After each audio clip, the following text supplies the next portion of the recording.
Voyez quel amour le Père nous a témoigné pour que nous soyons appelés fils de Dieu. Et nous le sommes.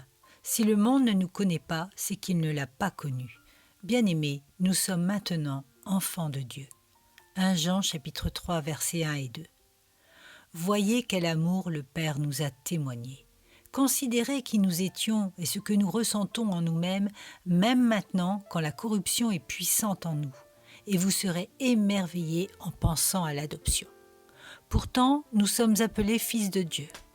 Quel degré de parenté élevé que celui d'être fils, et quel privilège cela nous apporte. Quel soin et tendresse le Fils s'attend à recevoir de son Père, et quel amour le Père ressent à l'égard de son Fils. Et tout cela, nous l'avons au travers de Christ.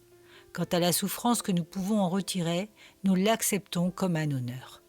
Pourtant, le monde ne nous connaît pas parce qu'il ne l'a pas connu.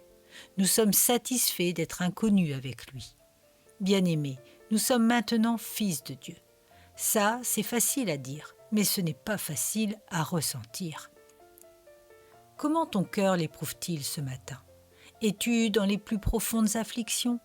La corruption apparaît-elle dans ton esprit? La grâce te semble-t-elle une pauvre étincelle foulée aux pieds? Ta foi est-elle au plus bas? Ne crains pas. Ce n'est pas sur tes grâces ni sur tes sentiments que tu dois reposer ta vie.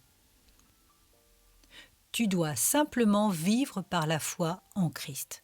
Avec toutes ces choses contre nous, bien au cœur de nos profondes tribulations, où que nous soyons maintenant, hommes, femmes, nous sommes des fils de Dieu.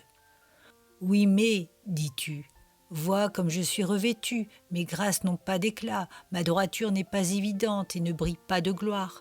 Mais lis ce qui suit. Ce que nous serons n'apparaît pas encore, mais nous savons cela.